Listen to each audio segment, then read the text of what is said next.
We are leaving. Hello, welcome to the Mind Report. My name is Laurie Santos. I'm a professor of psychology at Yale University, and I'm speaking with Dan Ariely. I'm a professor of psychology and behavioral economics at Duke University. Excellent. So today on the Mind Report, we're going to be talking about cheating, why we cheat, what makes human cheating unique, and some things we can do to stop cheating. And for those that don't know, Dan has written a fantastic book about human cheating. I'm holding up my iPad version here, called The Honest Truth About Dishonesty, Why We Lie to Everyone, Including Ourselves. You know, now that you've said something nice about me, I think it's worthwhile mentioning that social niceties is probably one of the main areas in which people cheat. Well, I mean, maybe Dan can tell me if I'm lying about how fantastic his book is, but I thought it was good. But why don't we start by, Dan, just tell me a little bit about kind of what got you into cheating, because for a long time you'd studied human irrationality, but this is... The book, at least, was kind of your first foray into cheating. Yes. So why cheating? So I think cheating on a few grounds. First of all, it turns out it's just a wonderful, interesting irrationality on its own. The second thing is that, much like other irrationalities, it's something we don't understand very well. So if you ask people what's drive cheating, the usual model that comes back is the cost-benefit analysis, or a version of it, even if people are not economists. And they're saying, well, you know, people think about what do I stand to gain, what do I stand to lose, is it worth it? And because this is the intuitive model, this is also the model of policy. So if you ask policymakers, what do you do to prevent bad behavior? They say, have high punishment. As long as you have high punishment, people would behave perfectly nicely. But guess what? In our data, we don't find it, but also in the macro data. If you look at something like the death penalty, the National Academy of Sciences had a paper recently in which they looked at the efficacy of the death penalty. And you could say, well, you know, some states have the death penalties and some don't. Stands to reason that the states that have the death penalty, nobody would commit any crime that could get you that punishment, because, you know, it's such a severe punishment. You can't think about a worse punishment. But nevertheless, there's no observable difference between these two types of states. Now, you know, it's not random assignment, it's not great experiments, but the fact that there is no difference suggests that this theory, people think about the cost, they think about the benefit, they make some calculation, is not correct. So it has huge implications. And then finally, I think that because of the financial crisis, we need to kind of realize where this honesty is coming from, and we need to figure out what are our next steps. And, you know, I think that this financial crisis is an outcome of bad incentives, not an outcome of the housing bubble. I mean, the housing bubble was a symptom, it's not the cause. And unless we fix the cause, I don't think we're going to get much better. And, you know, one last thing. Cheating is really interesting. We all do it. We all do it at least a little bit. And trying to understand what's driving it is incredibly interesting. Right. So it's not the cost-benefit analysis. People aren't thinking about, like, how bad am I going to get punished if I do some negative thing versus how much I'm going to gain. So what is it? What are some surprising things that drive cheating? So first of all, the first surprising thing is that people are not influenced by the cost-benefit analysis. So in our experiments, we mostly tempt people to steal money from us. They're usually small amounts of money, a few dollars. And you could say, what happens when we increase the amount of money that people can steal from us? Turns out nothing. What happens when we decrease the probability of being caught? Turns out nothing. What emerges is all about rationalization, right? So think about rationalization as a machine, as a balloon. Every time rationalization goes up, people cheat more. Every time rationalization goes down, people cheat less. And what it basically ends up being is that people are trying to do two things at the same time. We try to look in the mirror and feel good about ourselves, feel that we're honest, wonderful, kind people. And we also try to benefit from cheating, at least in the short run. And you could say you can't do both. You could do one or the other. You're either honest, or think of yourself as honest, or you're dishonest. You can't do both. Well, turns out that thanks to our flexible cognition and rationalization, we can do both. How? As long as we cheat just by a little bit, we can think of ourselves as good people, and we could cheat just by a little bit. And that turns out to be the issue. And now the question is, what controls this rationalization? And I'll just give you kind of an intuitive example. In the last 2 years, every time I go to a restaurant, and I don't remember, Laurie, if I did this when we were together or not, you tell me, I asked the waiters if there's a way to eat in the restaurant and escape without paying. And I basically said, look, I'm not going to do it. I wasn't with you when we didn't do that last time we were together. Okay. No. Yeah. Next time. I said, look, I'm not going to do it. I'm just interested. Like, if you're going to recommend for me a method, what would you recommend? And, sometimes they're suspicious. Sometimes they ask for my credit card. Sometimes I reassure them. But in almost all cases, they have fantastic recommendations. There's a back alley. There's a bathroom. Wait for a big party to come. They have really good ideas of how to do it. And then I said, how often do people actually do it? They say almost never. And they said that from time to time somebody forgets to pay, but then they walk after them and they didn't really run away. They just kind of forgot because paying with credit card is so effortless that we sometimes don't remember if we paid or not. Now contrast this with something different. Illegal downloads of music. And I'm sure that you don't have any illegally downloaded music on your computer. And I'm sure none of your undergraduate students have, but some people, so I hear, have that. And you ask these people, how do they feel about it? There is no guilt, there is no worry, there's nothing to it. Now, the probability of being caught is also not high in that particular case, but it's not the probability of being caught, it's the fact that there's no guilt connected to it. You can't go to a restaurant, get a server, consume food, feel that you're consuming some marginal cost from the restaurant, take it and not pay and not think that you're an evil person, right? I mean, you might do it, but you would think that you've done something wrong. Illegal downloads, there's no feeling of bad feeling, no guilt, no remorse. It's not connected. And that's basically kind of the issue. And imagine that we can take this activity and change something from being guiltful when it's eating in a restaurant to guilt less in the illegal downloads. And I think that's basically the path that we go through in banking, that's what corruption is about. There are some activities we feel guilt about, and then this guilt goes away. So what are some of the things we could do? So in the restaurant example, I could see a couple things from your work that suggest we're not going to rip off the restaurant, right? One is that we're kind of being supervised. At least the waiters are going back and forth. There's lots of people there, right? Most of my undergrads, when they're doing illegal downloads, are probably by themselves in their room, nobody's watching them. So how much is supervision important for getting people to think in terms of not cheating? Yeah, so we find that supervision can help if there's a negative social stigma associated with it. But there is a not negative social stigma associated with activity, having other people watching you doesn't really help. In fact, sometimes it can backfire. So, if you think about somebody like inside trading, I've talked to some people who are have been accused of, actually convicted of insider trading. And what one of them told me, Garrett Bauer, he did inside trading for 17 years. At least that's what the government said. And he said that he has not met a trader on his floor that did not do inside trading. And now ask the question of how bad do you feel when you do insider trading?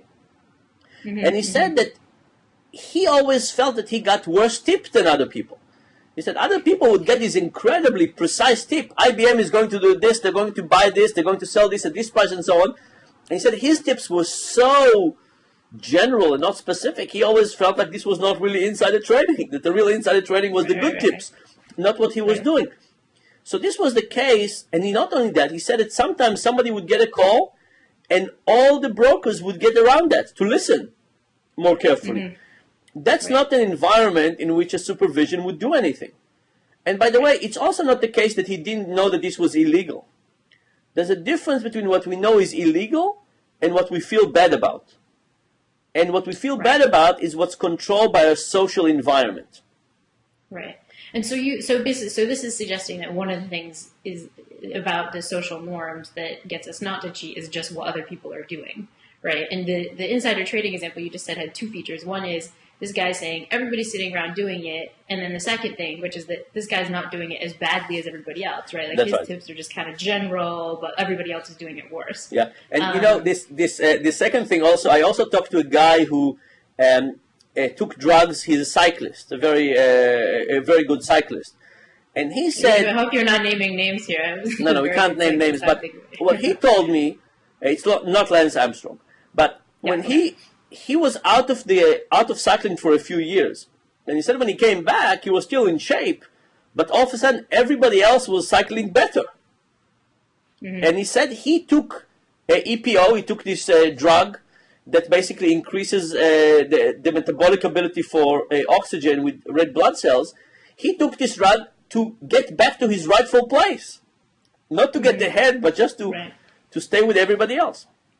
Yeah, and this actually hits on some of the spots where we're seeing cheating being really rampant, right? Not necessarily in the case of like illegal downloads where like you're just kind of doing it for your own benefit, but cheating in the context of these kind of competitive situations, right? So as you probably know well, my alma mater, Harvard, just convicted over, I think it was like 200 some odd students of cheating on this one take-home final exam, right? And this is a spot where, kind of like the cycling example, these students feel, if you think other students are doing it, then you think that you're going to be worse for the fact that you're not doing it. And so that kind of, not just that other people are doing it, but that because other people are doing it, it's going to put you at a disadvantage. That seems like a special case when it's not just the social norm, but it's also in some sense like the rational process of how you might get better by actually cheating. Is that the kind of thing you see in the empirical work as well, not just in the example? Yeah, absolutely. So when we give people examples of other people from their social circle cheating, they cheat to a higher degree. If it's people not from the social circle, it doesn't increase. But if it's people from their social circle, it goes up. But there's another interesting thing about the Harvard case, which is that I actually think that for students, it's very difficult to figure out the boundaries of cheating. And here's the thing. I'll tell you a biblical story. So there's a story in the Bible that God comes to Sarah. And he said, Sarah, you're going to have a son. And Sarah laughs. And she said, how can I have a son when my husband is so old? And God said, don't worry, you'll have a son. By the way, this is my version of the Bible. It's not exactly written like this. And then God goes to Abraham. Dan Ariely, Old Testament. Go ahead. Then God goes to Abraham and said, Abraham, you're going to have a son. And Abraham said, great, what did Sarah say? And God said, Sarah said, how can she have a son when she is so old? And God lied. Sarah said, how could I have a son when my husband is so old? And God said, she said, how could she have a son when she is so old? And the biblical scholars have worried. They've kind of wondered, how could God lie? And their conclusion was, it's okay to lie for peace at home. In Hebrew, it's called shlom bayit. And that's an amazing justification and rationalization if you ever want one. But I talked to all kinds of religious leaders about it. And what they said was that there's lots of human values. Honesty is one of them, but only one of them. And what do you do when some human values collide with other human values? Which one wins? So there is this approach that says, if somebody comes to your house to look for your friend and you know that they want to murder them and your friend is hiding in your house, you should tell them. Because you never know what the lie could lead to. And this is kind of the Kant approach. There's the other approach, which I think most people hold, that's saying, honesty is one human value, but we have many others, and they're not always compatible. Now, here's the thing. In the social domain, we all understand that lying is actually good in many cases. Think to yourself, how would you like to live with somebody who's perfectly honest with you all the time?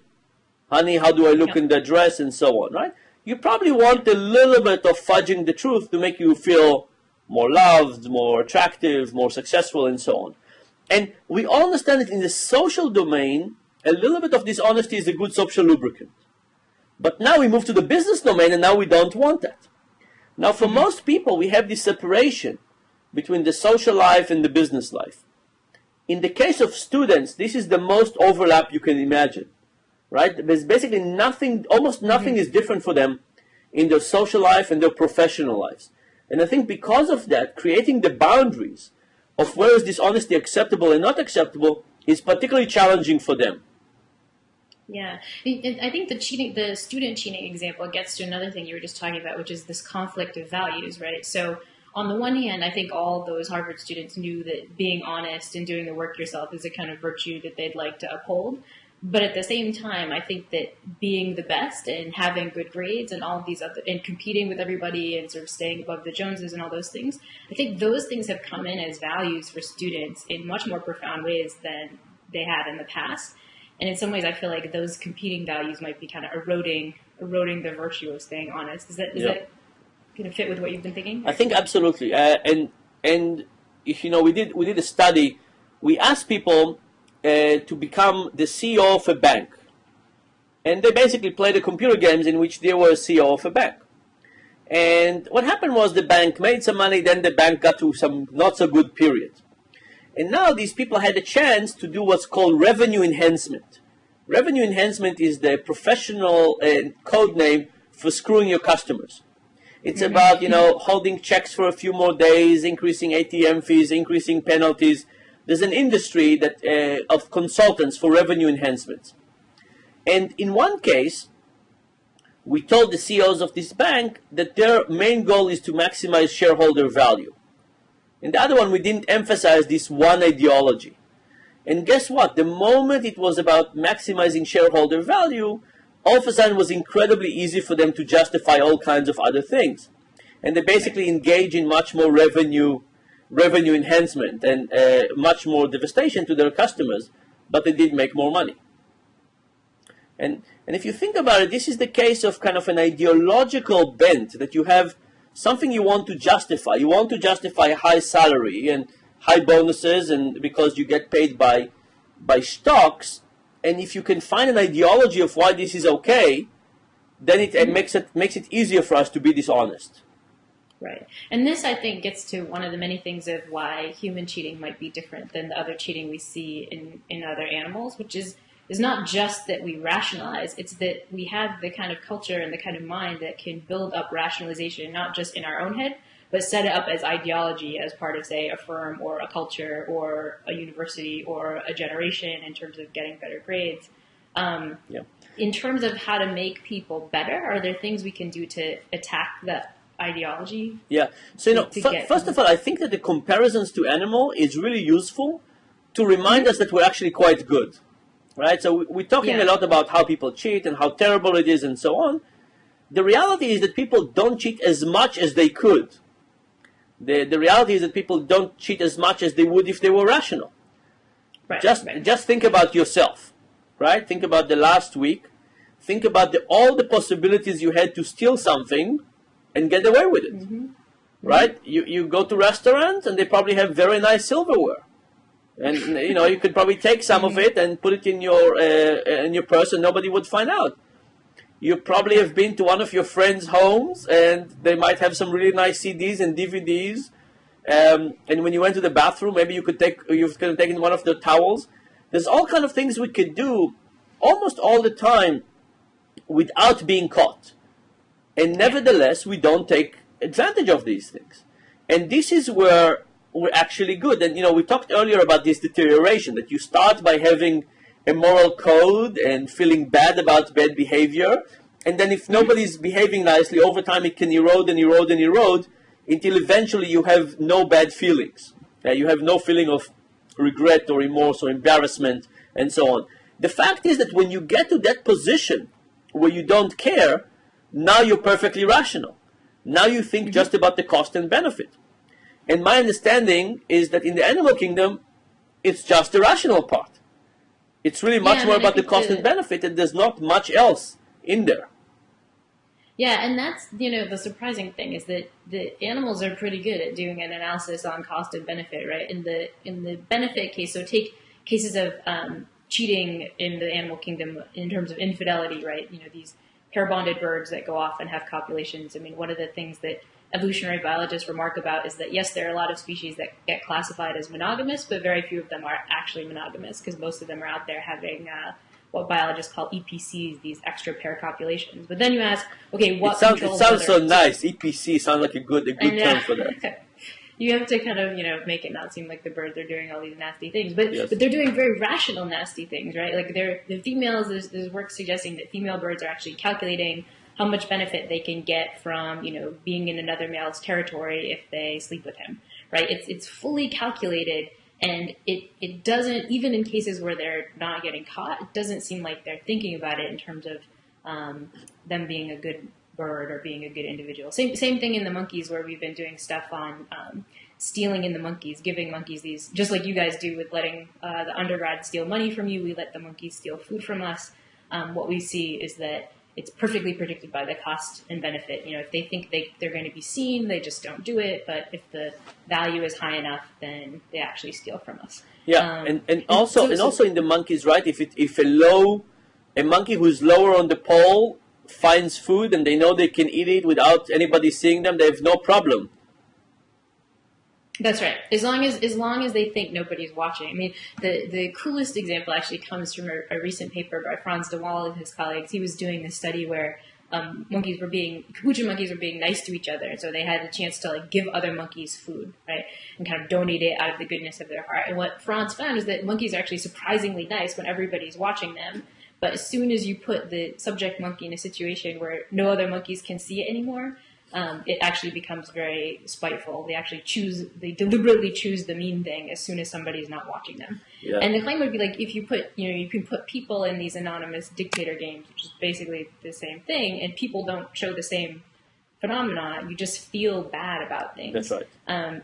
And so I think this is, being a psychologist who thinks about why humans are special, this is a sort of funny puzzle about humans, right? On the one hand, we have this psychological system that doesn't want to look like a jerk, and that makes us be far more nice than would be rational. That's right. But on the other hand, we also have a mind that's ready to rationalize so much that we can kind of do crazy things to override the system that's trying to tell us to be nice.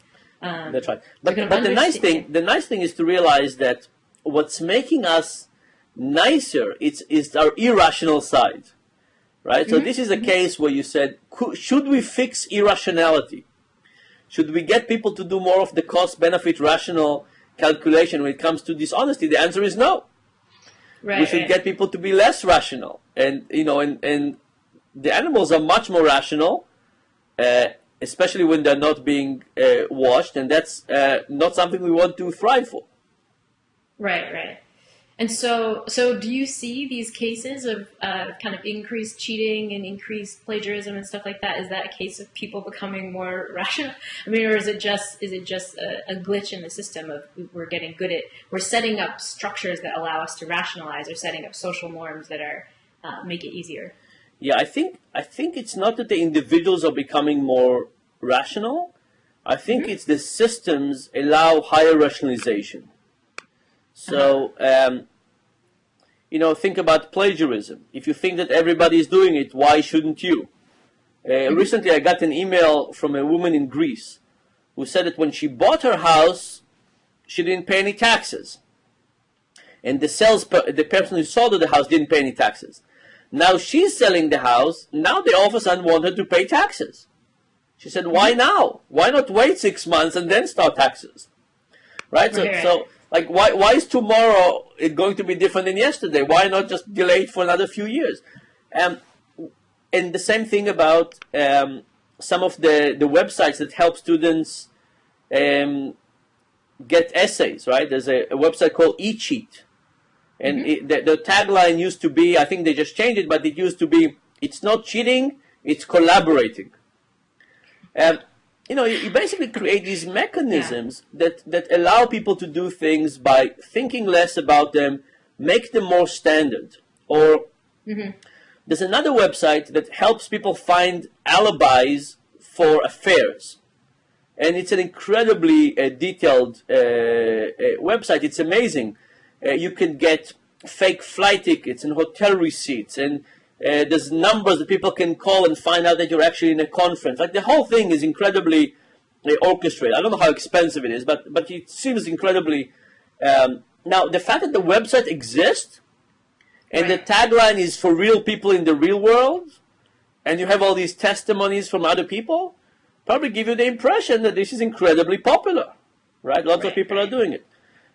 Well, this raises this interesting question about, what our responsibility is, right? As social scientists, we've long known that, telling people that everybody's doing something, kind of giving this descriptive norm, kind of slightly makes people more likely to do it, right?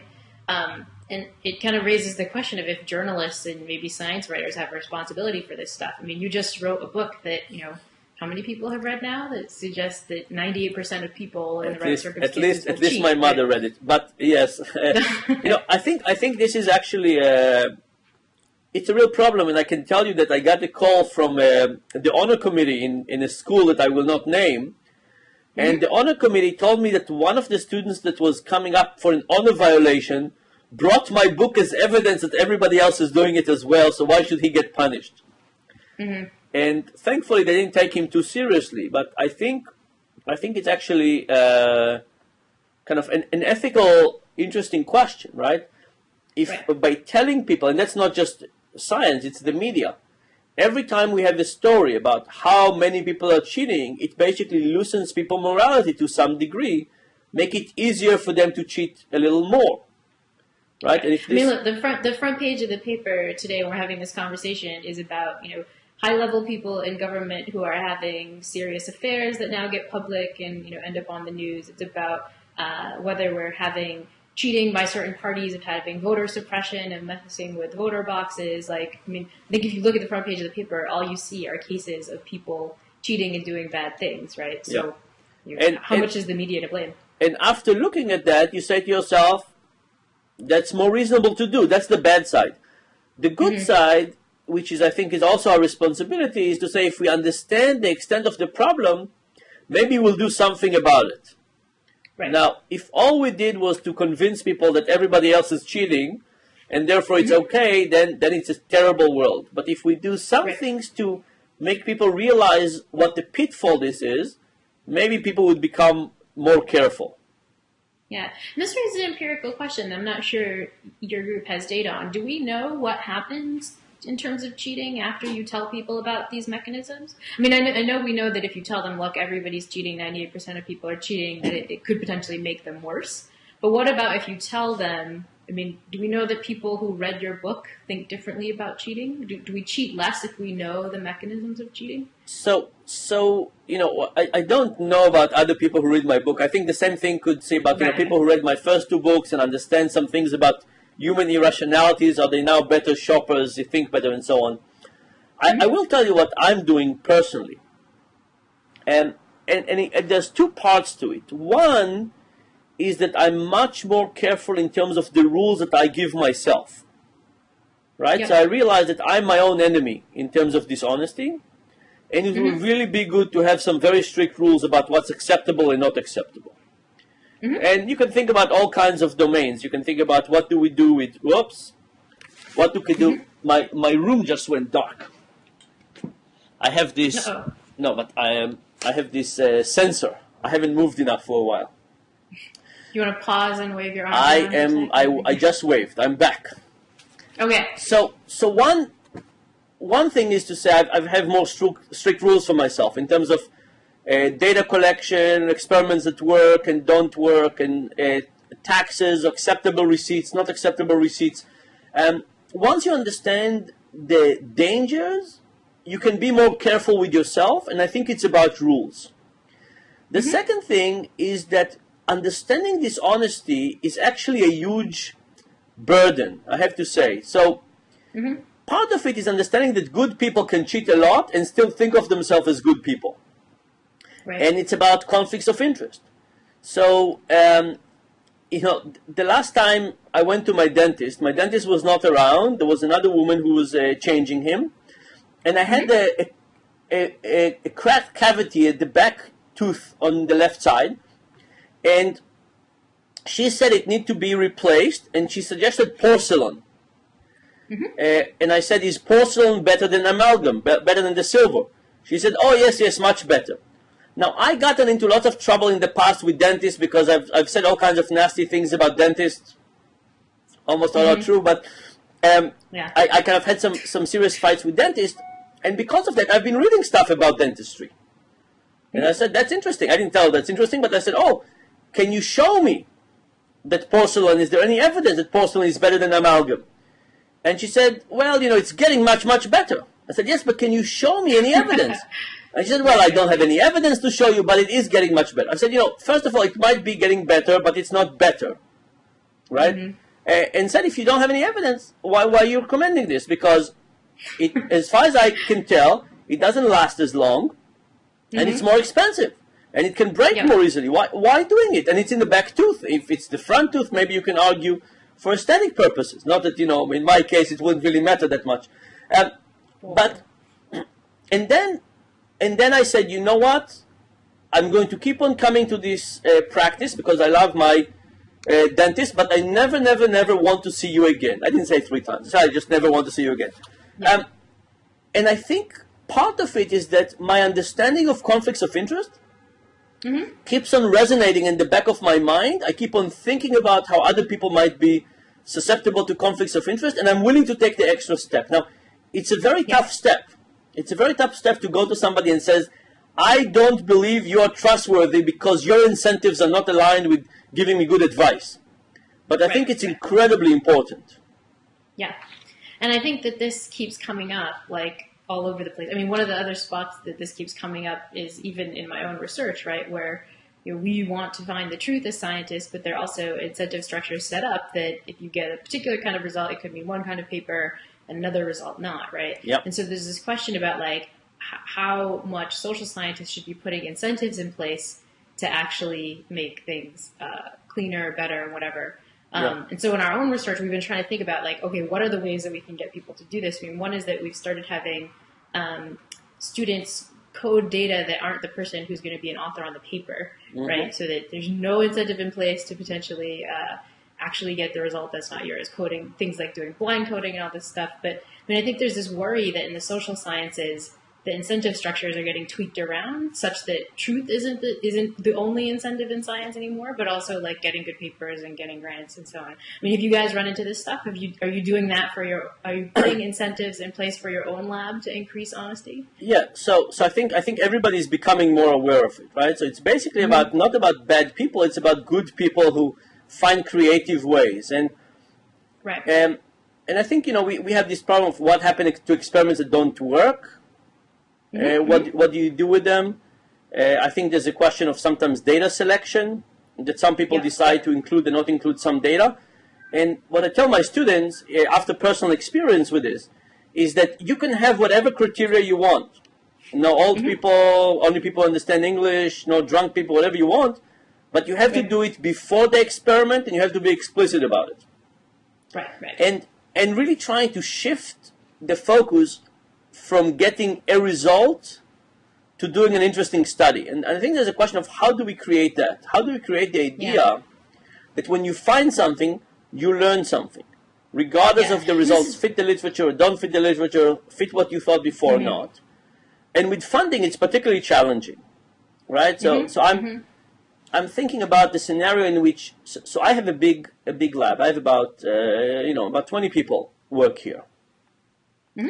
And at some point, I got the news that I'm going to lose some of my funding.